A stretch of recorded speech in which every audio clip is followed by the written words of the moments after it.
शाम का समय था और पूज्य ज्ञान सागर महाराज ने प्रतिक्रमण किया। शाम का प्रतिक्रमण किया और प्रतिक्रमण करके बाहर आके बैठ गए और बैठे ही थे। बाजू में विद्यासागर महाराज भी बैठे हुए थे। कुछ सज्जन जो स्वाध्याय किया करते थे और वह स्वाध्याय करते करते अनेक उनकी जिज्ञासाएं इकट्ठी हो गई थी और वो ये समझते थे कि आचार्य ज्ञान सागर महाराज ज्ञान के बहुत बड़े धनी हैं। चूंकि उनके आचार्य ज्ञान सागर के गुरु शिव सागर महाराज ने उनका नाम ज्ञान सागर रखा था।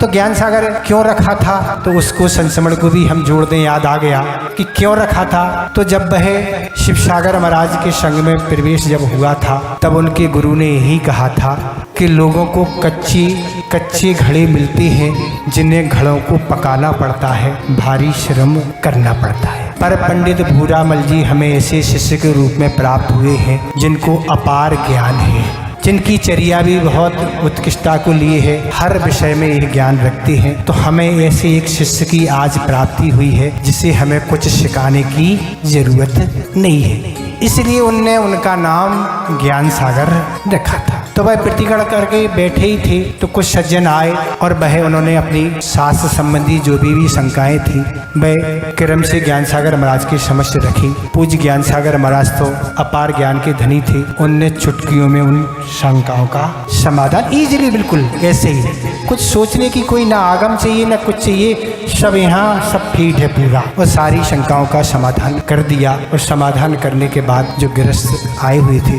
उन्होंने यही कहा, महाराज धन है, आपको तो अपार ज्ञान है और लगता है कि आपको दीक्षा के लिए तो बहुत वर्ष हो गए, आप तो वृद्ध हो चुके हैं, बहुत वर्ष के दीक्षित आप लगते हैं। तब ज्ञान सागर महाराज कुछ नहीं बोले, चुप रहे। फिर दोबारा फिर बात रखी, फिर भी कुछ नहीं बोले। चूंकि उनका नेचर था आचार्य ज्ञान सागर महाराज का, आचार्य महाराज ने बताया था कि उनकी 3 विशेषताएं थी। बहुत कम बोलती थी, बहुत कम, गर्दन हमेशा नीचे ही रहती थी, गर्दन उठती नहीं थी कभी, आंखें हमेशा बंद ही रहती थी। ये 3 विशेषताएं थी उनको, बोलते बहुत कम, इस तरह से ये विशेषता थी। उनने उत्तर नहीं दिया, पर विद्यासागर महाराज को लग रहा था कि हम शायद उत्तर देंगे।